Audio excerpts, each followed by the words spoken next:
He thought his badge made him untouchable. For years, Detective Alan Briggs won case after case by bending rules, intimidating witnesses, and hiding the truth. But when he dragged the wrong woman into court, everything he'd built came crashing down. This wasn't just another trial. This was the day his own lies became the evidence, and the courtroom turned against him. From the moment Detective Alan Briggs stepped into the courtroom that Monday morning, he felt certain this case would be over in minutes.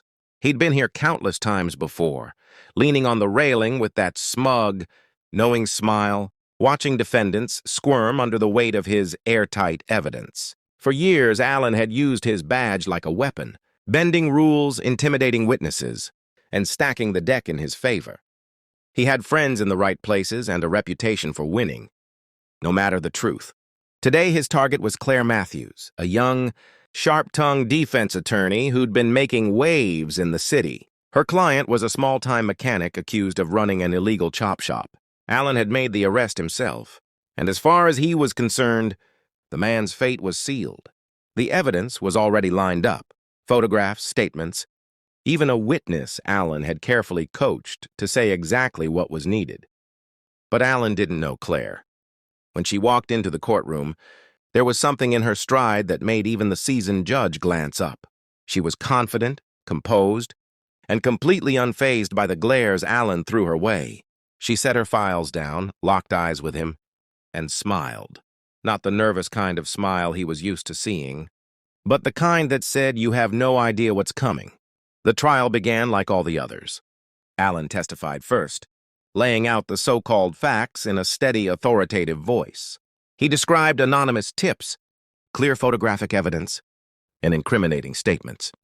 He made sure to sound righteous, the perfect image of a dedicated officer cleaning up the streets. Then it was Claire's turn. She didn't rush. Instead, she stood quietly for a moment, letting the silence settle over the room. "Detective Briggs," she began, "how long have you been serving on the force?" 17 years, he said proudly. "And in those 17 years, you've made a lot of arrests, correct?" "Yes." "Would you say you've always been truthful in your reports?" Alan bristled. "Of course." Claire raised an eyebrow. "Interesting, because in case number 14-832, you testified that you never met a certain witness until phone records proved you called him 3 times, the night before his statement. Do you recall that?" A murmur spread through the courtroom. Alan's jaw tightened. "I don't recall the specifics." Claire flipped open a file. "And in case number 15-407, your own partner admitted under oath that you instructed him to lose certain evidence. That was never addressed in your department, was it?" Alan's attorney objected, but Claire had done her homework. Each question was tied directly to court records, facts the judge couldn't ignore. She wasn't just defending her client. She was dismantling Alan's credibility piece by piece.